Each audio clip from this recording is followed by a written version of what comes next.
Any justice-impacted person has to be thinking about, how am I going to cope with disappointment? This is a recurring challenge for people who are inside because they don't realize all the different ways that they're going to feel as if there's people taking away hope from them. And my name is Michael Santos. I'm with Prison Professors. I was in prison for 26 years, and it's really important to everyone on our team to share strategies for any justice-impacted individual so that that person will learn how to cope with struggle. And we never ask anybody to do anything we didn't do. One of the steps we took to convey that information is to write an article that we send into jails and to people who are serving time in jails and prisons that ask us for help. They have to learn always how to advocate for themselves.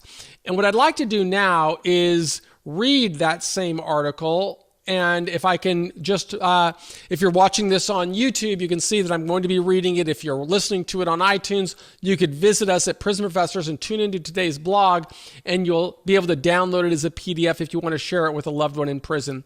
But now I'm going to take the time to read. Living in prison will bring disappointments. Every person going through the journey should accept that disappointments will come. We must develop the grit to overcome and persevere, regardless of what decisions others make. Coping with disappointment in prison. When we're living in challenging times, stories have the potential to give us strength. Those who have read Earning Freedom, Conquering a 45-Year Sentence, know that the story of Socrates changed my life while I started my term in a solitary cell. The first time I read about Socrates, I learned about his mindset while he awaited his execution. I felt more receptive to receiving his message because we shared imprisonment in common. Although few stories are as empowering as the story of Socrates, since I served multiple decades in prison, I hope readers of this email will be receptive to this message that I offer. I hope readers will know that I empathize with every person in prison and that I work with one goal: to help people work through the pains of incarceration and prepare for a better life. Sometimes, while we work toward a better life, we face disappointments. Each recipient of this letter deals with disappointment. Many people do not belong in prison. They are disappointed that they cannot find a quicker way home. Today, I had some disappointing news. I expected to interview a former leader of the BOP, and I hoped to share the information I received with each of you. Unfortunately, the interview got pushed back until Thursday. But I am giving each of you my word that I will continue working on getting answers to your questions. Expect an update by the weekend. While in prison and in life, we must anticipate disappointments and work to succeed anyway. I remember that lesson this morning. When the interview got pushed back, I recalled the many times I received disappointing news in prison. Those thoughts took me back to the start of my sentence. Since I had never been in prison before the instant offense, I didn't know about security levels when authorities sent me to a United States penitentiary. Whether someone is in a high security or medium security prison or a minimum security prison, a person longs for liberty. Like every person reading this letter, I felt the disappointment and pain of being separated from family. Over time, I improved at accepting the many disappointments of prison life. When I transferred to the medium security prison after 7 years, I appreciated the higher level of liberty. After more years, I went to a low security prison, then felt even better. When I moved to within 10 years of my release date, administrators sent me to the camp in Florence, Colorado. In Florence, I felt a massive stress level come off. Since I had gone from high security to medium security to low security, I had a different perspective than most people in the camp. Each time authorities transferred me to a lower security level, I felt more layers of stress come off. But even in the camp, I felt disappointed many times. For example, after St. Martin's Press published my book Inside, newspapers began to publish reviews of the book. Staff members responded by locking me in handcuffs, sending me to the hole, and transferring me to another prison across state lines. That's how I transferred from the camp in Florence to the camp in Lompoc. While in Lompoc, I continued writing for publication. After 18 months, authorities at Lompoc camp locked me in segregation again. The captain of the prison came to see me. The experience disrupted my life. Ironically, it opened career opportunities later. Logically, I would have thought that administrators would support my efforts.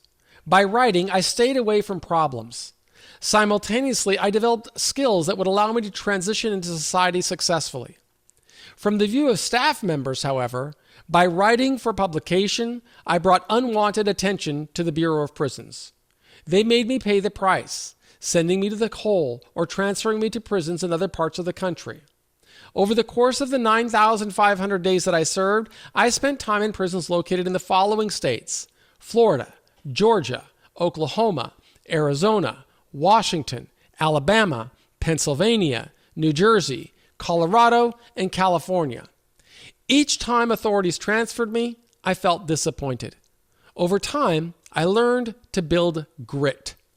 How? I learned from leaders who built great companies or leaders who overcame enormous struggles. They taught many lessons. From them, I realized that regardless of what administrators did, I would have to stay on my journey and prepare for success. Disappointment, I learned, would become a part of the prison experience. It is a message I want to convey to the members of our community. Despite the decisions that others make, we must persevere. We must continue pushing forward to manifest the success that we want to build. People who are in prison will face many challenges ahead. By the time this message comes, most will already be familiar with disappointment. Some possible examples. Authorities chose to bring a criminal charge when a civil case may have been more appropriate. Attorneys did not deliver what they promised. Prosecutors may lie or misrepresent facts to get a conviction. The sentence may not be fair. Prison administrators may not do what they should. Family and friends may disappoint. These are the pains of confinement. But leaders know they must fight through disappointment, always striving for something better. Recently, in preparation for my interview this week, I read through the Federal Register to better understand discrepancies between the intent of Congress and the activities of the BOP. I came across a complaint from a U.S. representative. He complained to the BOP about the agency using a bad faith effort to circumvent the will of Congress and the First Step Act. Initially, the BOP wanted to withhold earned time credits. Good advocacy led to change. Now, people receive earned time credits for the programs they complete, not for the number of hours that pass. This example goes back to what I wrote many times before. Disappointment is part of the prison journey. We must advocate, knowing the importance of perseverance. During the 26 years that I served, I went through several extensive reform periods. As with all reform periods, the BOP would iterate policies over the years. It always caused disappointment, but I never stopped working toward a better outcome. The First Step Act is the most significant prison reform legislation since 1987. If people do not advocate for themselves, they can count on serving the entire sentence. The BOP is an agency that operates like any other bureaucracy. It seeks to grow. Yet the First Step Act provides mechanisms people can use to open the door. People must work to advocate for themselves at every stage, understanding the opportunity costs that accompany every decision. It is a lesson that I learned from leaders like Socrates. It is a lesson that readers of this email will likely practiced before the government targeted them for prosecution. It is a lesson that every person in prison would be wise to practice now.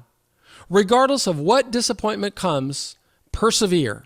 Work toward success. I am very optimistic that when the new director gets her arms around the agency, we will see a positive implementation of the First Step Act.